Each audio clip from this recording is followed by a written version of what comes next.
This meeting Lovely is to being see your braids. Yeah, I don't know why I have braids. I just felt like doing braids this morning. Sometimes it comes upon us. Yes, indeed. I'll figure out later what it means. Can it weave the three together? Yes. If 7 you, times 3 together. I was gonna say, if you wrap them up in little buns, then it's appropriate for May the 4th. Oh, Yes. Oh yeah, I should have done wait, what's May 4th? May the 4th. May the 4th be with you. Oh, May the 4th. I thought you said May the 4th. I was like, what's happening May 4th? It's a geek joke, like May the 4th. Yeah, I saw the date when I was coming in here, and that's when I was like, do I have any Star Wars memorabilia close by? Almost I was a Star Wars memorabilia. I just missed. Oh my goodness. Hi everyone. I'm looking up the death card. Thing. I forgot about this when we proposed the date after we drew the card, but today is Doden Herdenken in the Netherlands, which means remembering the dead. Oh wow.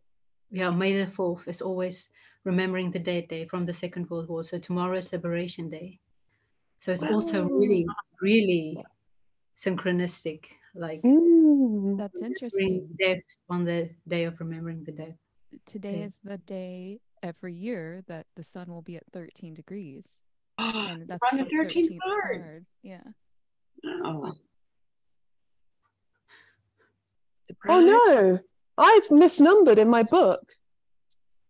I've got it as number 12. It's so annoying, and I've done it in pen as well, so I can't change it. You could turn a 12 into a 13. No, look, I need a Tipex. Oh yeah. Oh, that's super annoying. Oh well, never mind. Do you have your sweet grass?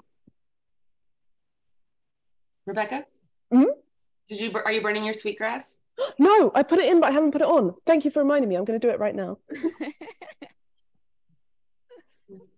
Pleasure. Oh, sweetgrass is also braided, right? Yes. Okay, so maybe that's the braid. Now I'm wondering if I have any braids around. My hair's too short for braids. Maybe I'll braid mine. Oh, it's good to be with you all. Yes. I'm like half asleep, but also happy to be here. It's also appropriate for talking about death, being half asleep. Yeah, happy to see you. That'll be wafting over my way sometime soon. Yes. All right. Do you want to take like 3 I am here breaths? Would that be good? Always. Okay.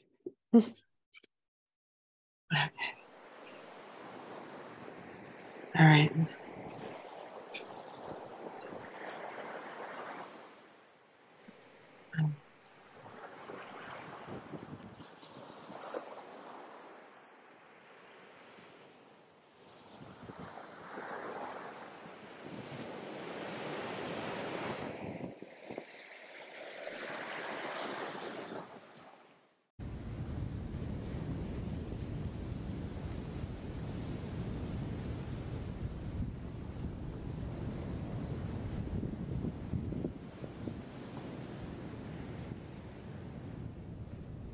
Right. Well, dun dun dun. Yeah. So yes, our 13th card. This one depicts it. Let me see if I can get the light better for you all. I don't know. Anyways, it's a hermit crab leaving its shell. And this one reads, more than anything else, this is a card of freedom. It portrays the end of a cycle, the shedding, a necessary letting go. Change and growth are constant, but growth can only reach its full form when we actively allow it. Sometimes this means embracing endings, We're listening to a part of us that is asking to be freed. If you're resisting change, support yourself and give yourself the space you need. Let go of that tight, rigid shell, little hermit crab, because even if you can't see or imagine it, there is a comfy shell that is more vibrant and more you, just waiting for you to crawl on. In. Crawl on.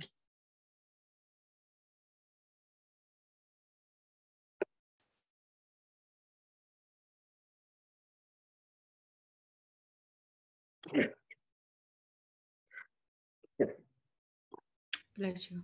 Thank you. Take your blessings. Oh.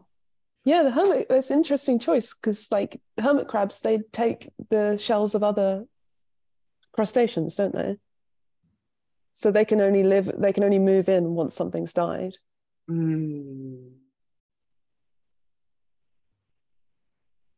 Which makes me wonder what happened. Like, is hermit crabs just born shellless and they have to go and find a shell immediately?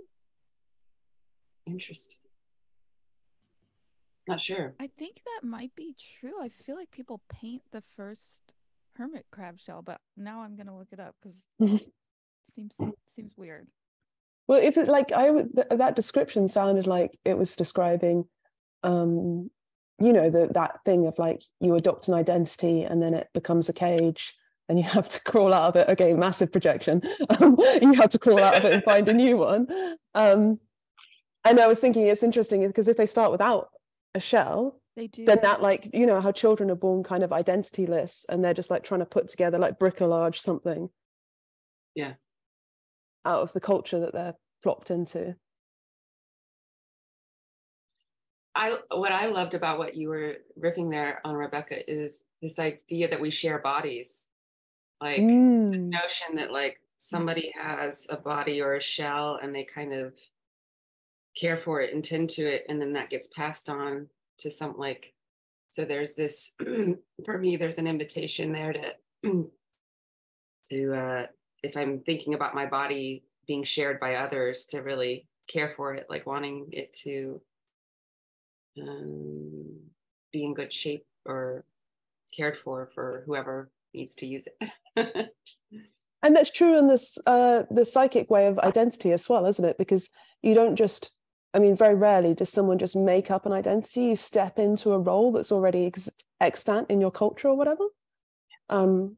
Like an archetype or just a cultural role like mother or father or whatever. It's already there and it's kind of been cared for and constructed by all the generations of people before. And then you're like, oh yeah, that's me, I'll step into that. And then you inhabit that for a while until it becomes uncomfortable. And because I was thinking while Rebecca was speaking of like they have to move into a shell that is of an animal that is already dead, I was thinking of most of the world religions are kind of dead at the moment. And maybe there's beauty in that, actually. Like this, the shell is there, the shell is still there, but then we as hermit crabs can maybe find a home in that in some way that is yeah. I like thinking about this because the forms, archetypes, the structural framework of which we can inhabit, the container within which we could inhabit. And then what was coming through for me when you were talking, Lizelle, was that idea of, the world religions being dead, and this idea of being in participation with them and bringing them back to life, or using that framework to kind of like be a motor in some kind of way. But yeah. This is interesting about the hermit crab because I didn't realize they are born without the shell. They have soft bodies.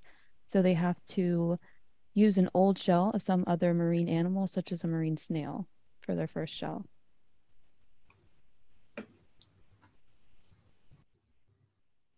so they must be born programmed to do that. That must be like on the minute the hermit crab is born, his first thought must be, got to get me some shelter. Shelter.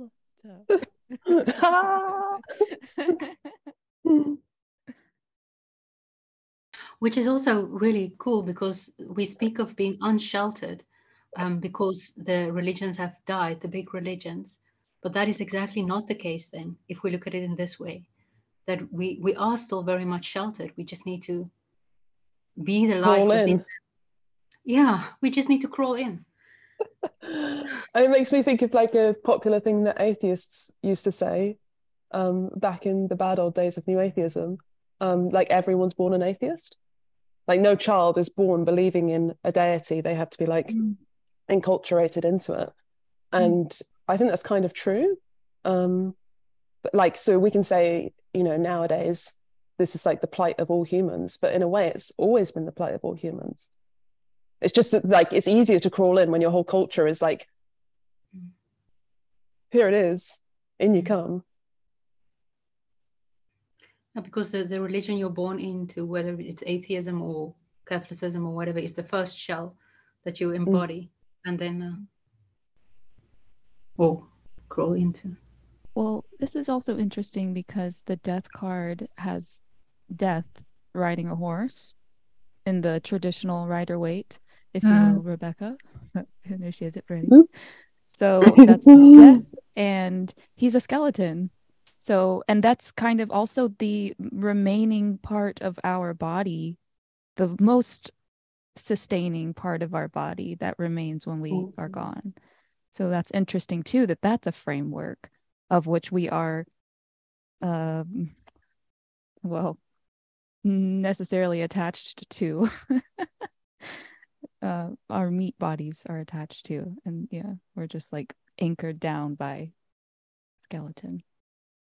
I had this weird, when I was learning to drive, I had this weird problem, like my hands on the steering wheel in front of me, and I kept imagining them as skeletal hands, and it would distract me from what I was trying to do. And I don't know what it was about. Like, I mean, there was obviously something deep going on there, the fear of being in the metal death machine and all that. But like I could almost see it, like I wasn't literally hallucinating, but it was so vivid to me that my hands were just there, and it was kind of macabre and silly, but also kind of scary. I've never been more aware that I have a skeleton than in those moments. I don't know. Yeah. I don't know how that relates, but it just popped into my head. This really vivid experience. Yeah, I'm meditating on the idea of a shell, like a conch shell, being a skeleton of the ocean, like the Mother Ocean's kind of bones, and like the shape of it, that beautiful spirally, right? Like there's something really important about the shape of the spiral, and how the shell holds the sound of the ocean, like always holds the sound of the ocean in it. And so the bones being this like memory of like where we kind of came from, that we all kind of came from the ocean, thinking about also in our mother's wombs, right? 9 months in an amniotic fluid. Heartbeat, that's the way we tune in, that's the way we get our rhythm.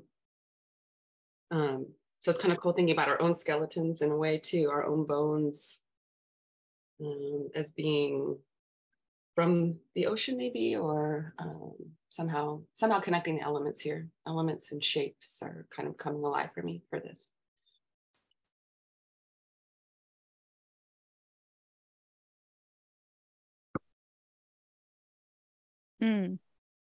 Well, I'm getting now into biology brain, where I'm thinking of the double helix, the DNA strand, and how that's just like the backbone of all of our connection with life. Here we are talking about the death card, but that structural backbone is encoded with the message that's instructing every single cell in our body to do its mission. So I think about this a lot because the land that I live on is all chalk. Like, if you've seen those pictures of the White Cliffs of Dover, like the classic images of Britain, like that's what the cliffs are like near where I live. It's just all chalk, and that is they're like hundreds of millions of years old, but it's from when all this area was like a big primordial, lovely, warm sea, and all those little sea creatures, all their little exoskeletons have all gone all crumbly and then compressed, and that's what forms the chalk, which is literally what I live on. And I can pick chunks of chalk to draw with off the ground, and every time, and when I'm walking like out in the hills, it's so obvious because the paths are white cutting through green, and like that's all bones. That's the bones of these millions and millions of years old creatures, and it's very cool because the shape of the hills is all like oceanic, because it's literally like the waves have placed them there. So that thing of living on bones, obviously literally like our flesh is hung on bones, but then we're also living on, the earth is bones. I'm sure that's true everywhere. It's just really vivid because it's white here. Like, you can't escape it. Death, you can't escape it. Right. And yet there's also like we've been saying, there's an aliveness to it, and like how those things, like that shock allows you to create art, or allows you to I don't know. So yeah, there's a really thin veil, right, between life and death.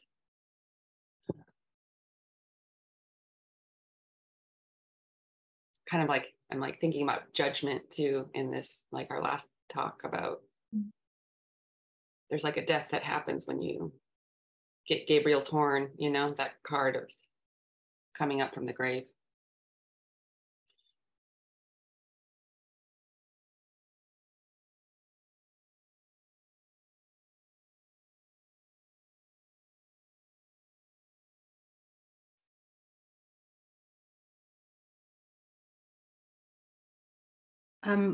Recently in a philosophical fellowship, someone said words, I can't remember the exact words, I've got it written somewhere.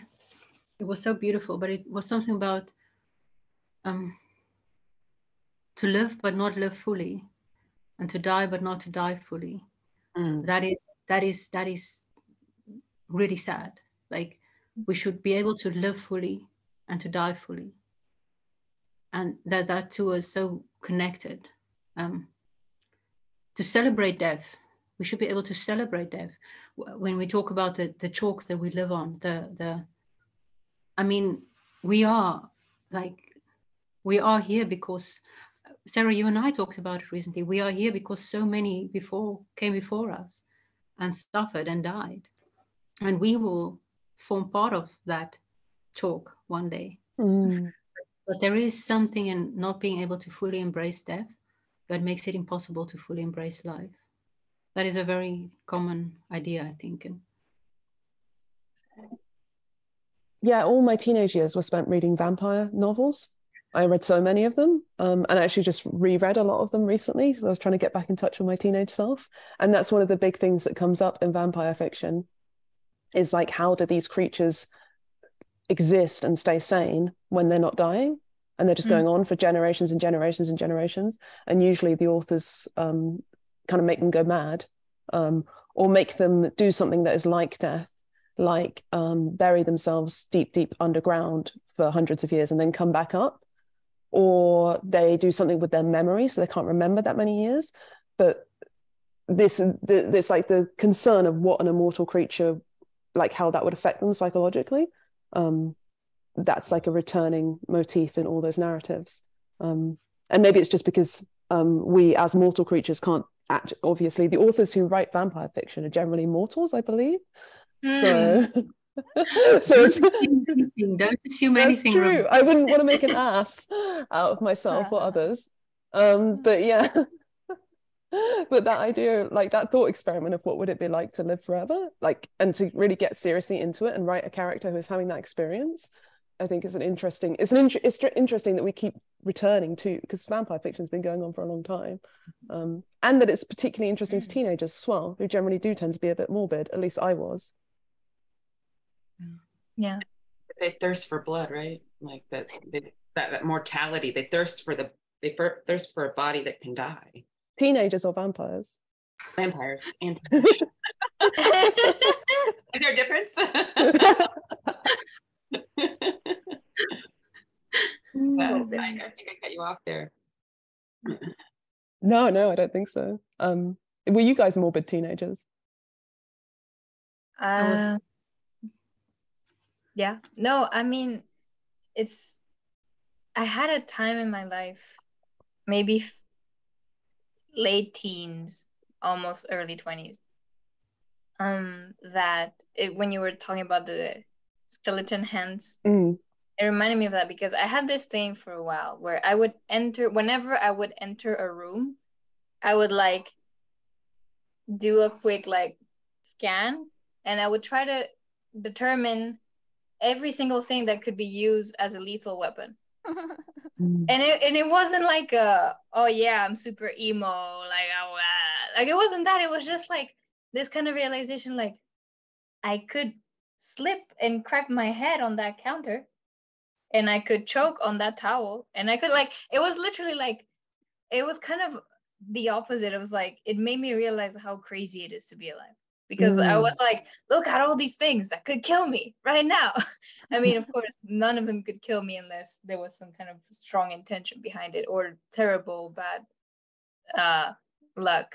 But still, I remember I had that for a while. Like I had this specific like couple of weeks or so in like my first year of university or something, where whenever I would go into a room, I would be like, okay, that's a pot, that's a glue stick, but it could work. I don't know. Like it was like it was also a creative exercise, I guess. Like how could you die with this? So yeah, that was, I think, I guess, my most morbid phase. But it was interesting because what it was kind of like more affirming of life, because it was like, there's all these things that could kill me all the time, and somehow I'm still here. What? It was that kind of feeling. So I remember that when you were talking about the skeleton hands. I just wanted to say it reminds me of Rebecca's skeleton hands in the car. Indeed, I see the connection very clearly. It's also this being highly aware of, this is a death machine that I'm now. The skeleton hands is so fascinating, because I've actually had that image quite often in the past year, of when I'm needing guardianship and protection, of actually having a skeleton hand come and give me comfort. Like the skeleton hand actually is very symbolic of like guidance and care and comfort. That reminds me of Santa Muerte. Say more. Who I still don't know much about, but I went to a workshop on, as I told you guys, or some of you anyway. And like that, she's a Saint Death, obviously, but she's conceptualized as a very comforting presence and protective, especially for people who are vulnerable. Well, if you see death as a kind of birth, which in a way it is, because you're entering or exiting one way of existence, at least, if not entering a new, then it is a type of. So then there is this motherly figure is very appropriate. I think that's why I've always been drawn to Kali, the goddess Kali, because she's kind of goddess of death and change and all of those things wrapped up together. And I was interested in her from a very young age as well, because of my morbid teenage years. I think it's interesting how some people, like, I don't know, when I found a book of my poetry from when I was a teenager recently, and it was ridiculously morbid. Like every poem was about death, and that wasn't unusual in my circle of friends, because I hooked up with other weird kids like myself. And it's just strange how that becomes, like, there are certain people who are just drawn to, and it's obviously like a romanticized. I had no idea what death was. I mean, I still don't really. But I do think it's interesting how there seems to be a certain personality type that's just like, before they even understand what they're thinking about, they're still thinking in that kind of direction.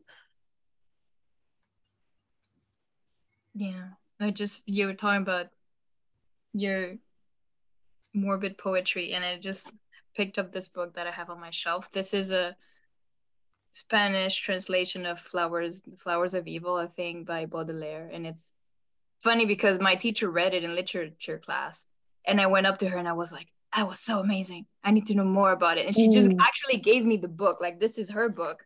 She signed it. And she was like, this is just so you know how things should not be. That was her dedication. I was like, don't think that this is it, please. But yeah, but I was also fascinated by this stuff. It's interesting. Speak more of the book, because I don't know it. What is it? This is the French poet Charles Baudelaire. So he, I don't know, he lived a very difficult life and was always in misery. So his books is basically plague and death and destruction, and I don't know, everything is kind of stagnant and putrefact. But somehow I really liked it. I guess there's a part of it that felt true.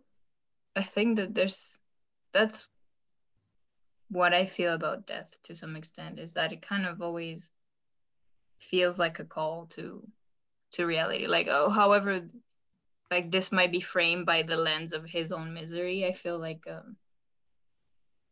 it resonates because there's parts of it that feel true. Like, yeah, there are things decomposing on the street, and there are like all these things happening, and yeah, I'm not sure, like, I think that's why I said earlier, a few days ago, I don't remember when it was, or maybe this morning, that to me, like, I don't know why people put life and death as opposite, because I don't think they are. Like, the opposite of dead is undead, right? It's the vampire.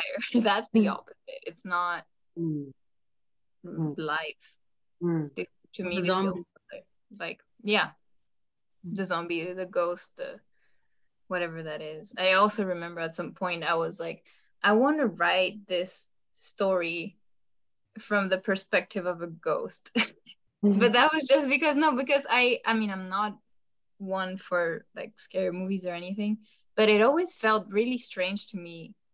I mean, maybe it's not like that anymore, I don't know, but the few scary movies I saw, it always felt like these ghosts or whatever were evil for the sake of evil. It was like, that to me makes no sense. Like, I cannot get behind that. Like, I don't know, I don't get it. And it was like, what if it's because they're so lonely, like stuck in that haunted house forever, like something happened there, like so I really wanted to like explore the misery of the undead being, because to me it felt like movies were doing them no good. Like, yeah, you're doing, like, it's bad PR for the ghosts. I don't think it's like but I mean, I don't know, it was just like also at some point undead thoughts I had. But yeah, there's definitely some distinction there to be made, and I'm not like quite sure how to make it right now, but big difference between being alive and being not dead. Maybe it's somewhere in that, when you said death is a call to reality, maybe that the distinction is somewhere in that, like the call to reality and the distinction between. There's a poem that's been going around in my head since this morning. It's my husband's favorite poem, or at least it was last time I checked. So I should probably check again. It's by Wallace Stevens, I think, and I can only remember one 2-line thing.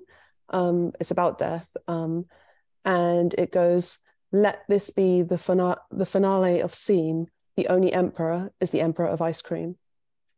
And it's kind of like, no more seeming, this is reality.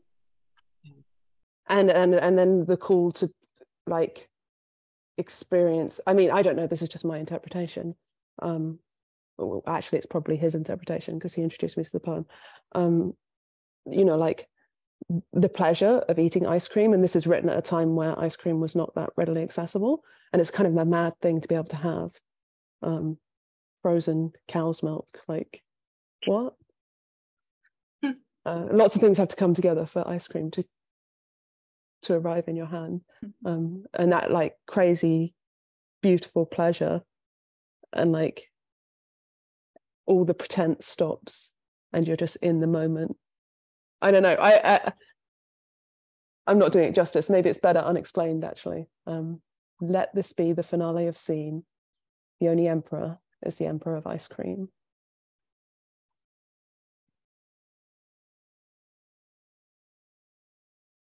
I love that. Also, when Holly was speaking of us as skeletons, it also felt to me there's something more in there as well. And this need that we have the skeletons of the old religions, but the old religions were all an escape from Earth. And this need to come back into Earth. Let this be the end of seam. And that I don't know how to say this, but that our skeletons are somehow the connection between that, between making it real.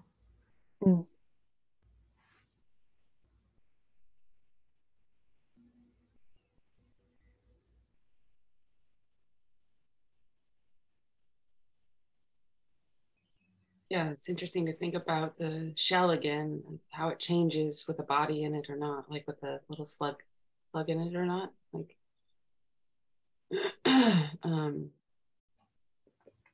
the other thing that was kind of arising around like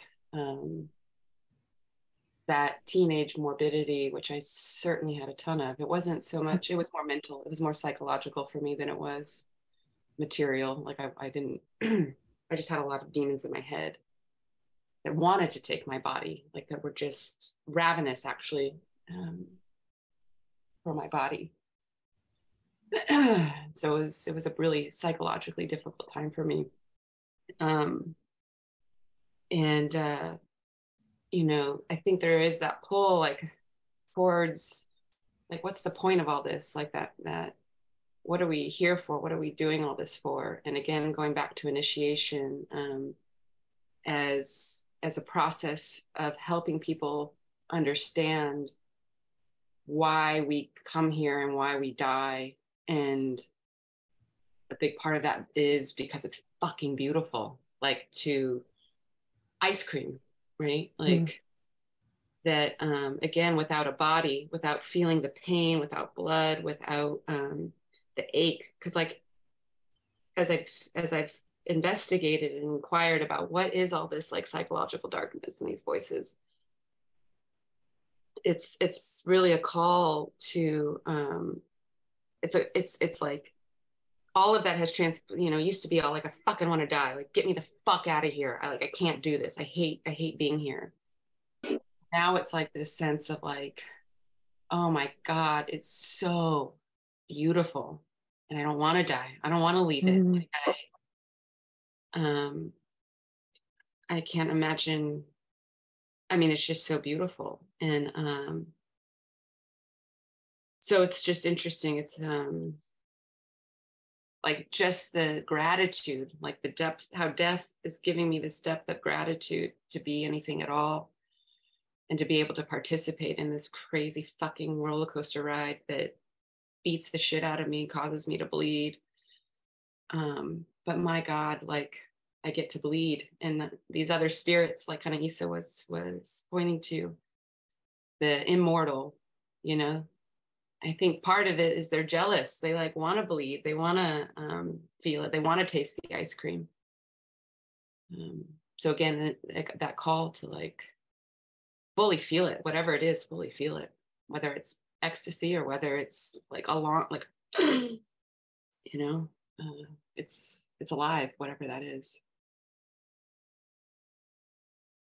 If I have to go centuries without tasting ice cream, I will become a really bad ghost as well. That's the real origin story of the haunted. No ice cream. There's something that makes me think of like the traditions around All Hallows Eve or Samhain or like whatever, different cultures celebrate it differently, but that big ancestral festival, and how common it is to, and this is something that I do, is eat the food that my ancestors like to eat. So I make like this cake that my grandma always made, and I burn a little bit of tobacco because my granddad smoked and I want to smell that smell. Like, and there's often an idea that somehow by me eating the cake is like giving her a chance to eat. Like, the ancestors, they live through us, which I guess is true biologically, like as far as like DNA and stuff. And so therefore we have to do the things that they would have loved to do, even if it's not our thing. Like burning the pinch of tobacco and giving it a huff always makes me feel slightly sick. Like tobacco's not my thing, but I feel like I have to do it for my granddad, because he doesn't have his own lungs anymore. Yes. I've even found that the process of kind of like walking with my grandparents through their death requires that consideration of their language and their traditions and the things that put them in connection with the other world. So for me, that has developed into like recent ancestry plugging me back into the whole of the other world. So that's been actually really helpful for me too, in kind of resolving some of the deaths that need to happen in terms of abusive codependent relationships by my family members, and that being based on a series of things that also should have died, just like behaviors that should have just gone with just like developing into what we are in this like framework of family that we have. And then like another part of my life that's always been a part of my life has been a ritualistic relationship with death, because my dad's a taxidermist. Wow. And so I've always had, not even knowing, a deep participatory relationship with death. So he has this story, since we're talking about ice cream, it's a little different because it's a peanut butter and jelly sandwich, but this is a story that he tells everybody, which is one day, like, because he used to work in our trailer that we lived in, and it was like the bathroom. And I go and I sit on the counter, and he's got this animal open, just like the most gory scene you could ever imagine. And he said it smelled so bad because it was a coyote, and coyotes are scavengers, so they eat sometimes dead things. And you can tell when a coyote, sorry, this is graphic, but anyway, I'll skip that part. So I get up on the table and I'm eating my peanut butter and I'm a jelly sandwich, and I just say, "What's that?" He's like nearly about to vomit, and I'm just sitting there like eating in the presence of this decomposing and also its stomach decomposing coyote. So, but yeah, I've like always had animals staring at me on the wall ever since I was a child too. So imagine like you're going to get your midnight snack and there's observers everywhere. There's no getting away from like the squirrel on the wall that's in the same pose, the fox on the wall that's in the same pose, but they follow you. It's like the Mona Lisa, their eyes will follow you, because my dad does really good work. He's not like a bad taxidermist, he's a really good taxidermist. And the thing about taxidermy too is that, well, like if you bring it up as a topic, it can be divisive or it can be really intriguing. So some people are very intrigued by this. They want to talk about it more. What is it? And I know the ins and outs of it because my dad's business is the same age as I am, if not a little bit older. He's been doing it longer than I've been alive. So then, but then, there's also that side that people are concerned when something dies, especially if it dies in an untimely manner of having been killed. And it's so interesting as I watch, the condition that my grandparents is in is terrible. They're living off pharmaceuticals, and just every day, my grandpa says something like, I'm not going to commit suicide, but I'm waiting, like essentially that. He's like, he doesn't exactly say that, but he's just like, I'm welcoming it, it's fine for it to come in. And it's almost in this really anticipatory way where he's like, come the fuck on. What am I waiting for? Why am I still here? And it makes me think about our like the celebration of death that you have with taxidermists and taxidermy. People pay a lot of money to go on a hunt, for instance, in some places. And sometimes, in most cases, if they're flying over, for instance, to like Africa or something, that kill will feed the locals. It's not the meat coming home with them. It's just the skin and everything for them to get the work done. And then they pay a lot of money to have this thing, this animal, this beautiful, majestic creature that they've killed displayed in a way that they can show to other people and tell a story, an everlasting story about this treasured animal on the wall.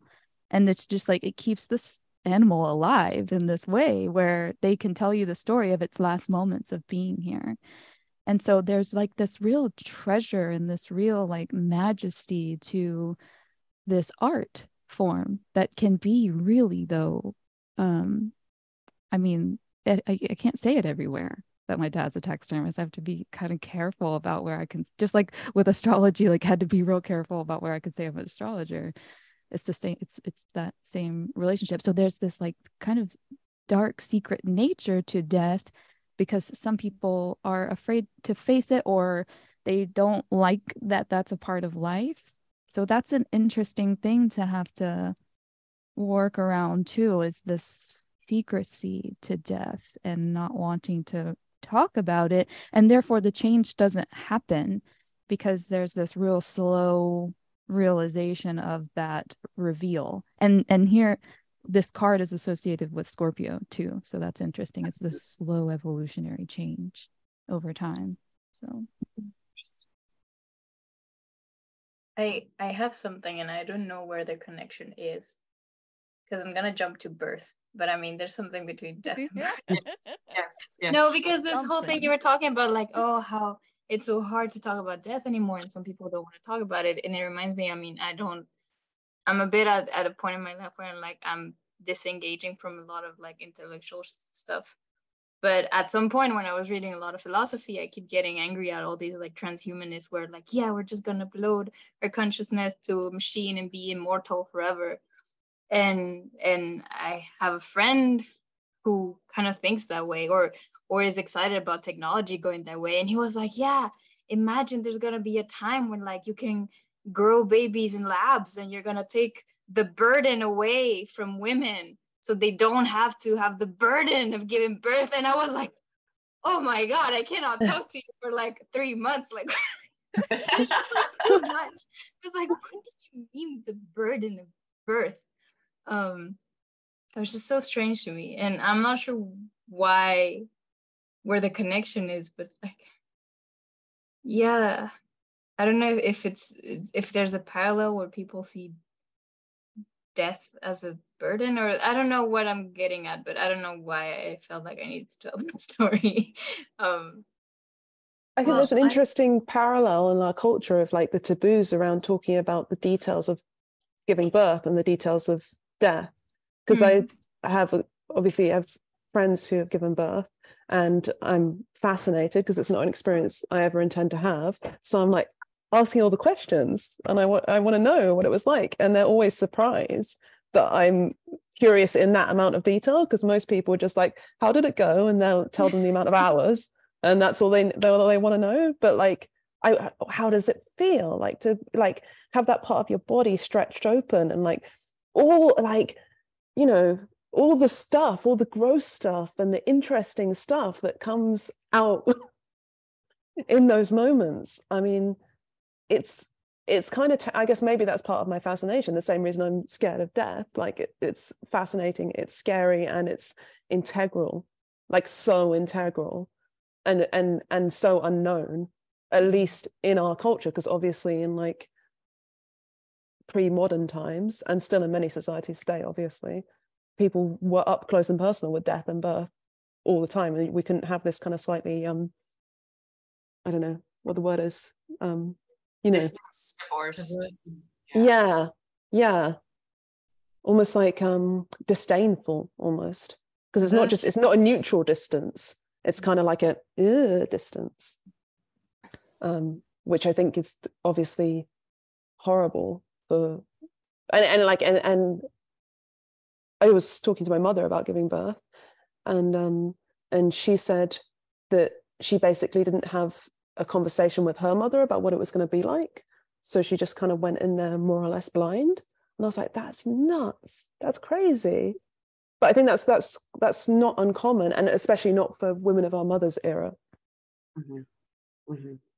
And the same thing with death, right? You don't have conversations with people who are dying. Most people don't have conversations with people who are dying.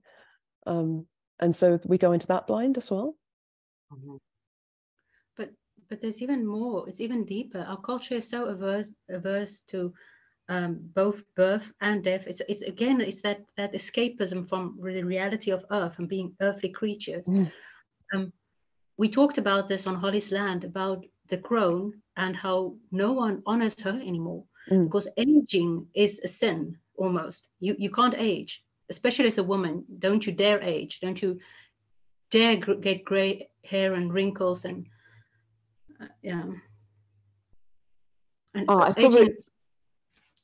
Sorry, I was just going to say, I've probably bitched about this before to you guys, but one of my pet peeves is using the crone, the old woman, as the naked old woman in horror movies.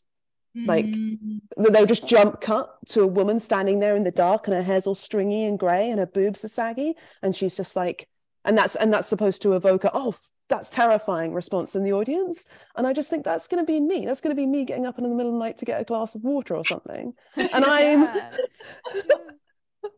and it's all the time. I love horror movies. I watch them frequently, and every time that happens, I just get in a huff. But part of my obviously it's set up. There's the music and everything, so it's not just the figure of the aging female body, but it is usually a woman. It's very rarely a man. And I feel it myself. I'm scared when she pops up out of nowhere, and I'm like, no, I don't want to be scared of my future self. And then I also think about the actresses who play those crones and what they must think of it, whether it might be empowering for them. They might, I don't know, or maybe they're not even old women. Maybe they're just people made up. Because that's often the case, isn't it? Like, we can't actually show a real aging woman's body. We have to do like special effects makeup. Keep the real old women where they belong, off screen. I'm actually feeling quite terrified right now of aging. It's bad that I'm feeling terrified of aging, because it's gonna happen. It's that coming back to reality, right? And it's embracing death is also in that, I feel. And it's terrible that we live in a world where we're terrified of aging. I mean, I know that's where my grandparents are at, even though they're much more willing to talk about it than I think a lot of people are. They at least will say things where that they're thinking about it. But yeah, I think that that's part of them not finishing the mission is, they're also afraid of not having spoken with anybody about this. Like, what do I do? And there has to be something, because that, that interesting connection between birth and death too, with there being doulas for the mother. That's the purpose of the doula, is to support the mother, to give advice to the mother, where the midwife is focused on the baby. And so in the same sense, with somebody that's dying, that death doula would be focused on the human that's going. And, maybe religion is that, or spirituality, whatever, like some sort of framework is that message given to them. But they need a doula on this side to, nudge them and I mean, yeah, just give them that nudge of knowing, like, it's okay. and you're good to go. The final check has been successfully completed and you can board the mothership home, that kind of thing. And it feels like that's what we're doing here, like with my mom and I being present, and it all goes to our structure of society not being centered around community, and the fact that we have elderly people that are isolated, that don't have family members that can frankly take care of them, because maybe they've got kids they've got to take care of. And there's no easy way to take care of both kids and elderly people, because we also do that here, but my mom retired. And so she's kind of available full time, and you need that. And she's not even available to do the things that they need full time. So they have their primary care doctor that comes here now, fortunately, but that took a lot of hoops to jump through. And they also both have government medical insurance. So that's helpful because they worked for decades in the same job in government. But that like preparation for death is not something that we take into consideration in this culture, because it's all about acquiring wealth, and then you got it paid for. People that serve you will come and take care of you, or you'll have built up an empire for your family to do that for you.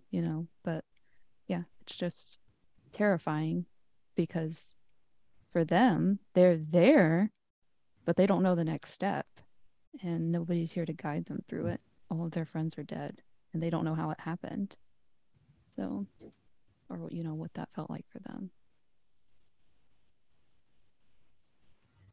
I'm feeling like a question arising kind of around the old religions and the emphasis on immortality, and the emphasis kind of on eternity, and how that, you're talking about like kind of the bones of the old religion, the shell of the old religions. So how all that plays, because there's often a lot of emphasis, right, on immortality, on transcendence. So there's something there. There's something like beautiful there about like wanting to live forever. But then we're also juxtaposing that with the danger and actually the suffering that comes alive from that craving, like not wanting to become like not wanting to age, and not like not wanting to pass on. So I'm just curious if anyone has thoughts just sort of around that emphasis in a lot of these religions on immortality, on eternity, and why that's so alluring in some ways, or what is that pointing to? I have a kind of like, with evolution is how I think about it, actually, in the strand of DNA wanting to move into the future. And so when I think about something that has existed, this encrypted message of instructions for life that wants to continue into eternity, and has existed since, the beginning of life. So when I think about, an entity having eternal life, and just the playground to evolve different methods of survival. So I don't know, how that sits, but it's less of a religious take and more of that's my understanding from a biology perspective of life, is that all of these different existences are different ways that life can arise and evolve and adapt to the conditions of this earth. I think that is exactly maybe what's problematic about the old religions, the fact that it's all about the afterworld and not about this world. It's a denying of reality, denying of the beauty of ice cream, and the wisdom of the grown, and the and I was thinking maybe that is the whole Isabella, your friend. Your friend's longing to be uploaded in AI is exactly that. It's us continuing this striving for immortality, which might be the end of us if we can't. I think that might be exactly what we need to restructure in the old religions. This longing for life after death and embracing life during life. Yeah. For me, what I've been hearing when you guys talk is that I guess that it depends how you want to frame eternity, right? Like there's one thing, it being this kind of like you're immortal and you're like in this fixed state forever, versus something that is eternal because it keeps transforming. And I think that's a key difference. And I think I had this weird epiphany once or something that like love and time and death are all related, because I remember reading something along the lines of like love is the delta between things. So it's kind of is the difference between beings or spaces or whatever, like whatever allows that connection, that triangle, the delta, that's love. And then I was like, sciencey brain me was like, okay, then delta means that it's a difference, and to have a difference means you slice things at different points in time. So you have time A, you have time B, and the only way that you can have differences between things is that you introduce time. Or maybe not only time, maybe time is one of the difference introducing forces, but there's others, I don't know. I'm not gonna go into crazy physics, but the point but it was like, okay, then it felt to me like either you have love and time that allows love to exist, and then but also one of the consequences of time is death, because things have to keep moving and that's it. So either you have that or you have the eternal egg. I don't know, like the eternal thing that is just like okay, we have no difference, we're unified, we're one thing, we're stuck in an infinite eternity, but we also don't have love, because love cannot happen if you don't have that capacity for distance and difference and reconciling of before and after, whether, or I don't know, yeah, that's my ramblings, but anyway. Maybe the egg is love. Maybe the egg is love, and then the expression, the like creation of love is that delta, or like the experience of love is the delta. Yeah, it's very Gnostic what you just. I'm reading a book on the Gnostics now, and in one version, because I have various different mythologies, of course. In one version, well, in all of them, there is this God beyond God, this God above all the gods, the real God, and he's one. It's he, she. It's a that Ouroboros idea, and but also this one egg idea. And then in one version, the way what creates material, the God that creates the material world is Kronos, which is of course time, and Kronos, the one who devours as well, his children. So in that as well, then there's the creation and the death of in time. So your ramblings is very ancient, actually. Yeah, so maybe death is part, like it's not moving with the rhythm, like the bigger pattern, like some bigger pattern than us. It's not flowing with that rhythm well. So it's either like trying to not going at your appointed time.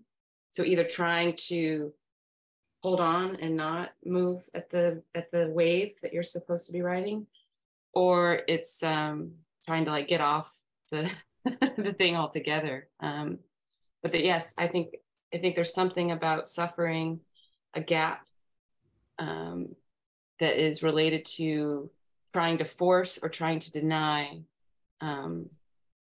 your appointed time to come and go.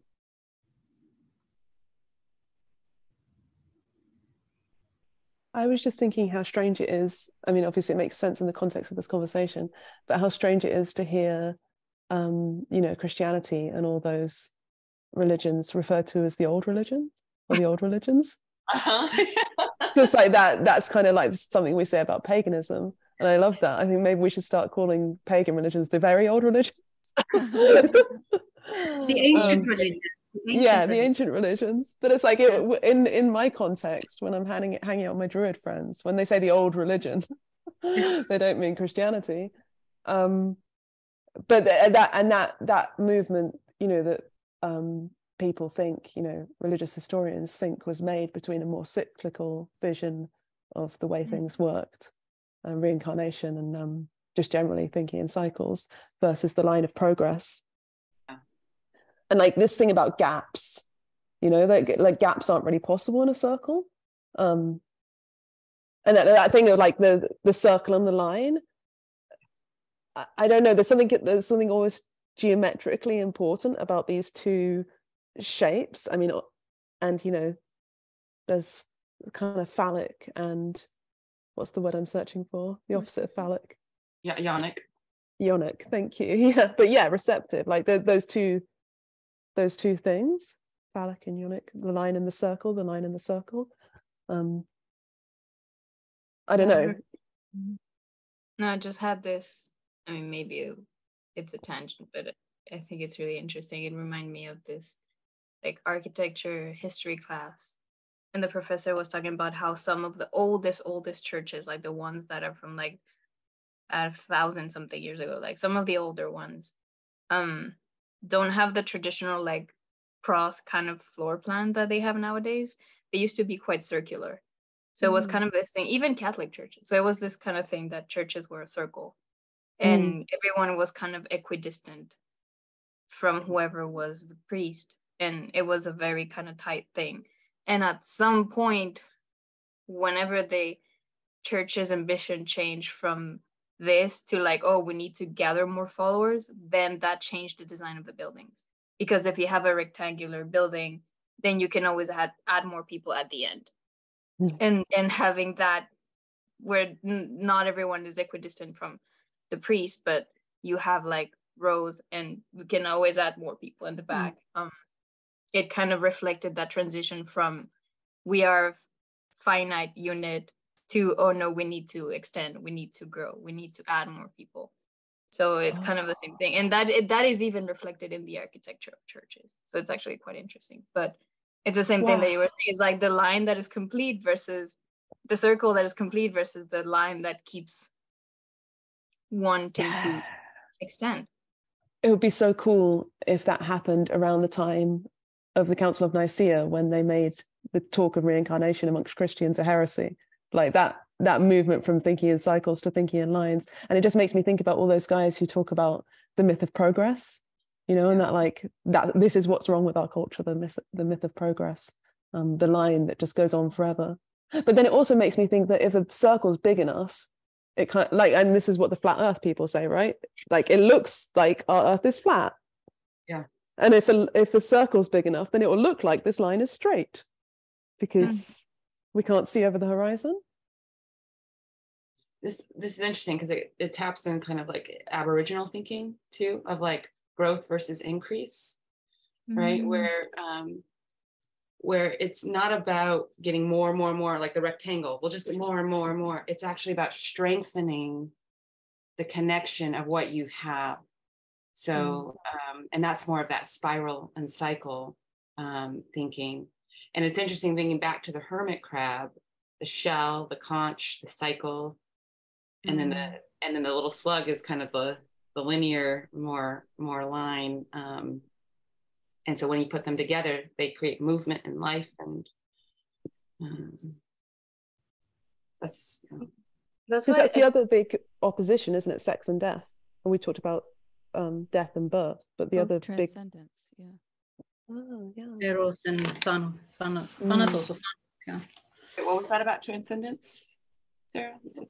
Just thinking on the theme of Scorpio, that sex and death are both transcendent.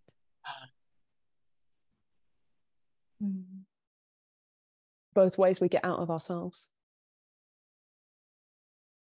out of the body in a way, or in the body, out of the body, through the body.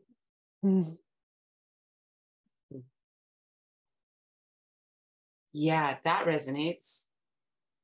That really resonates. I've noticed that when I have like kind of these more like transcendent things, it's always kind of going down first into the body. It's like the body is the portal that then allows some more kind of expansive experience to arise. It's not an escape, it's actually it's a vehicle. Living, yeah. It's I have this written down: fearing death so much they are afraid to live.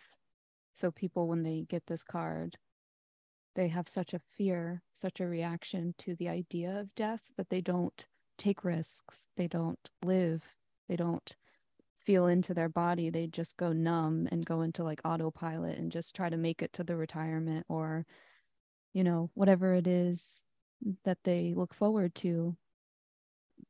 It's a promise. Same thing with the afterlife, same thing with retirement, same thing with insurance. It's a promise that you will be taken care of. And so people look to that as something to get them through, because they're so afraid of death. They need something that makes it less scary.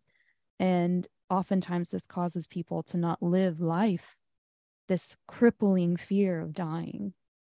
Yeah. That's why I felt like death is a call to reality, because if you don't have those calls, then you're stuck in that, like you said, you just fall into the groove of that performance, and you don't even, you detach from what everything else, and you start making your values and everything just like whatever you think is assigned to the role you're playing, and you don't realize you're playing a role, and that's why you feel so empty and hollow. But I don't know. It's interesting because I've been struggling for a while with this idea. Maybe this ties back to the transhuman stuff, but I've been struggling with this idea of like, oh, we're going somewhere, like there's a direction, there's progress. Yet at the same time, when you were phrasing it now just as the line and the circle, it's like, okay, that feels more like it's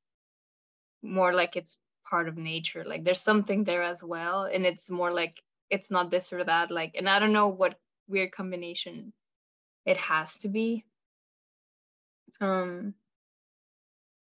Yeah, I don't know what's there. The other thing I was thinking about the line is that, to me, like, to make a line, you need 2 points that you connect. So there's something about the line that requires intention. Like paths are not a thing unless you want them to be a thing. Like everything to some extent is like made by seeing it or by walking it, right? Like if I see a road between, I don't know, this tree and that tree, is because I choose to see it that way. So there's something about that line as well that is like the intentionality of something, of like a very decided, like I am choosing to see the world this way, whereas the circle feels more like I am choosing to receive the world this way. Like I'm not looking for things, I'm just looking at things. And it's always, I don't know, something in the relationship between those two, and I'm not sure what to make of it. But well, I was just thinking that line is like 2 circles, like it's 2 nodes, right? Yeah. So it's like which circle, which spiral am I like feeling called towards, and then that line creates that connection between the 2 spirals, the 2 portals. And like the circle is like because the image of the circle is really strong to me. I was reading this Kandinsky book about, I don't know, his whole art philosophy, and he was talking about how when you like hammer like something to a plane and you create a dent, that's creation. So I had this very vivid image, because that's one of the tools I use often. Like I have a center punch and a mallet, and I hammer something, and like that's the starting point of a lot of the work I do, is just like that first. And I was like, okay, there's something about creation that is like that smacking of something into a circle. But then if you have that and you have another one, deciding to relate those two and make them into a line, that feels more like the human side, the intention of it. So it feels like the creation and the circles are like the God-given thing, and then our contribution is how we choose to connect them, or something like that. Like, I don't know, but it ties back again to like, we need both, like the divine and then the stuff that comes from here. Yeah. And then there's attraction too, that's part of that, you know, like there's something about charges and attraction and what lines, you know, which circles that you feel movement towards, that's also beyond in some ways our own agency. I have a book on my shelf. I just want to mention I have a book on my shelf which I haven't read yet. Finitude and Transcendence in the Platonic Dialogues. And it sounds like what you're speaking to will be echoed in that book. It's the line and the circle, finitude and transcendence. I was just thinking about how, like, when kids first start to draw, they always draw circles because it's about the articulation of the arm. That's just the natural thing that our arms do.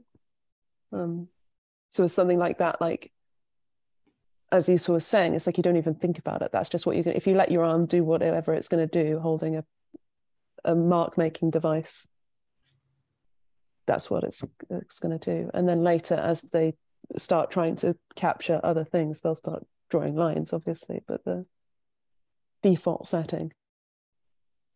That's why you get those wonderful pictures of the massive circular heads and then the little arms and legs off the bottom. Yeah. I love kids' drawings. I think they're fascinating. I was just going to say, I can't help but think about what seems like the opposite of this with planets and observing planets. From this sphere, I'm observing another sphere, and it will oftentimes retrograde.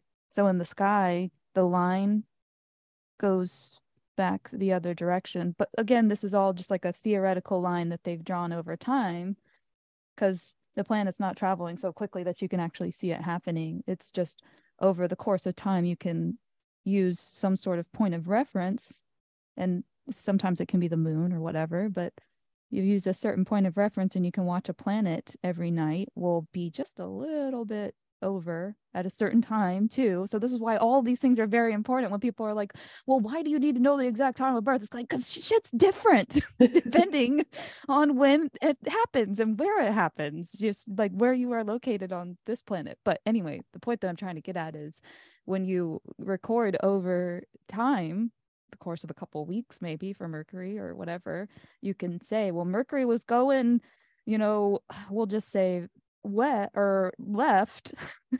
left a degree a day, and all of a sudden now it's no longer going a degree a day. Now it's just stopped. And then 2 weeks later you ask the guy, he's like, yeah, I just started going back the other direction, same line, you know, it's on the same line because you're tracking it every day at the same time. But it's interesting to think about the spheres when you observe from one sphere to another sphere, it looks like a line.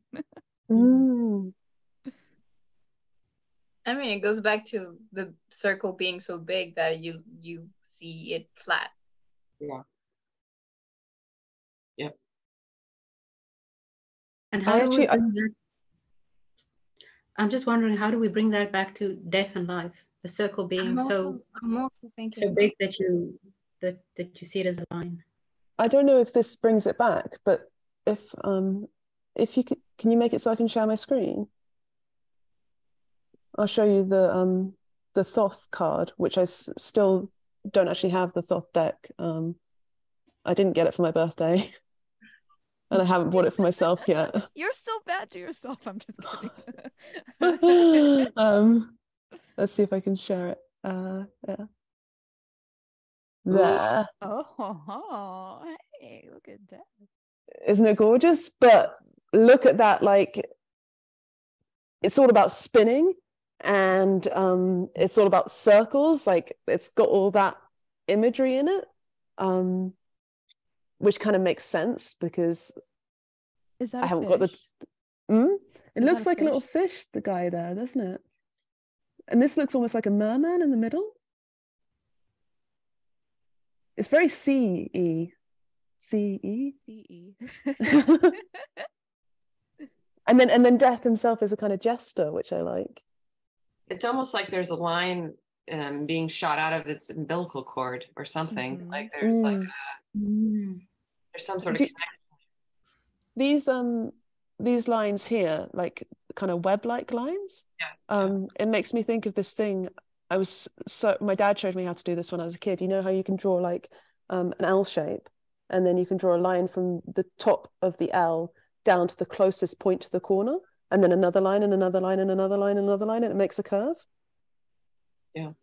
This is kind of what's happening here. So like how lines become circles, and how circles from certain perspectives become lines. And like I was kind of thinking of this as like there's one way of thinking which is a circular way of thinking, and there's one way of thinking which is a line way of thinking, and these two are in tension. But as we've talked, it seems like and this is the same. This is the relationship between birth and death, and like all these relationships that seem like dichotomous that end up like feeding each other and creating something between them, and that's kind of like the weaving thing that's going on. I don't know. What's coming up for me is a bending of space and time in some ways, and like kind of that sinking into the kind of moment, like into this sort of nowness that feels eternal.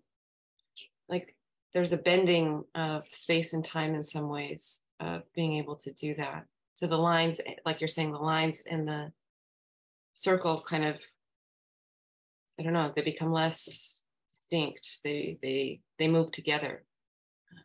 Lines bending, circles lining, kind of thing. I love that. Lines bending, circles lining. Yeah. Or yes, circles lining, lines circling. So maybe that's why death is a jester, just like this is a sort of ridiculous human distinction that we're caught up in. But from the view of the eternal, it's like, that's dumb. But that was exactly what I was thinking. Like we humans are the lines because we have a beginning and an end. Mm-hmm. But the bigger picture is the circle. Mm. Yeah. But the lines make the circle, and that's the beauty. That's the beauty of we are significant because we are the lines that make the circle. Yeah. It's love that. Yeah, and I think I like the humans being the lines because it ties a little bit into what I said of like you need intention to make a line. Like you need to see point A and point B and decide to connect them. So there's something about bringing that own capacity for human creation that is important. Like it's like human creation makes the bigger creation or something, at least in one level of reality. I don't know. And like you're saying, all that creation is embedded in destruction. That mallet, boom, destruction. Yeah. But it's creation. I didn't go into that, but there's always so much violence tied into creation. Birthing is super violent process, you know, ripping that hole open. The child leaving that safe womb. It's as is death, as is dying. Yeah, often. And they want to take that away from us and grow babies in a vial. Well, so when I was looking at that, I was for some reason thinking of phylogenetic trees. In biology, that's where you can see kind of the origin of a species and its relatedness to other species. And so I was like, almost in a sense, like I wanted to challenge this idea of there needing to be intention, like human intention. Because to me, there's like this guiding intention of life wanting to make it into the next generation. So the intention is survival. And still, though, that those phylogenetic trees, like, first of all, they're not even fully developed. That's conceptual. So phylogenetic trees, it's just like the most parsimonious, which means like the most easiest to explain path of evolution. It's like this makes the most sense. Doesn't necessarily show or reflect in the fossil record, which is incomplete because it takes a lot to make a fossil. It takes a lot for things to actually fossilize. So they're just kind of saying that this is the most predictable model of evolution, is this most parsimonious path. So in that, there's still like this, and I'm not going to articulate well what I'm trying to say, but this like this need to be distinctive about, this is the group here. These guys fall into the same group together, and then that's, you know, this group of species. But there's still life on the outside of that. There's still like DNA that's that through line of all of them. And so that's what I saw going into the skeleton, was that there was this kind of center line with these spirals coming off of it. And so the spirals coming off of it is kind of like an experiment of life trying this model out, reptiles or whatever. Now life's trying this model out of birds. Now life's trying this model out of human. So the intention is just like, what's going to thrive in this environment that's now here because of all the species that existed. And I've been really like thinking, I actually think I wrote myself a note, but just like this idea of like, are we up at another like mass extinction because of the conditions that we have set up? And so, yeah, there's this need for us to slow down, I think, and not run towards our imminent death as a species of humans. And I think that's what we're doing. And we were talking about it earlier with AI and like our relationship with AI, where we're trying to like download our conscious, because it's like we work so fucking hard to get this thing to operational where it can observe all the surroundings and choose what's important. And like that's such a gift. And so we're like, we need to preserve this. We need to put it into the electronics, because that's the only thing that we know that can kind of survive at least a little bit longer than us. And we made, you know, plastic and things that won't break down so easily. So hopefully life can continue even beyond this biological existence of it, like the DNA being the instruction manual. We've now put it into something that's operational for a brain, and a brain can read this information now and, you know, get us through, get whatever this is through to the next environment that's hospitable for biological life. So sorry for the news, guys. Yeah,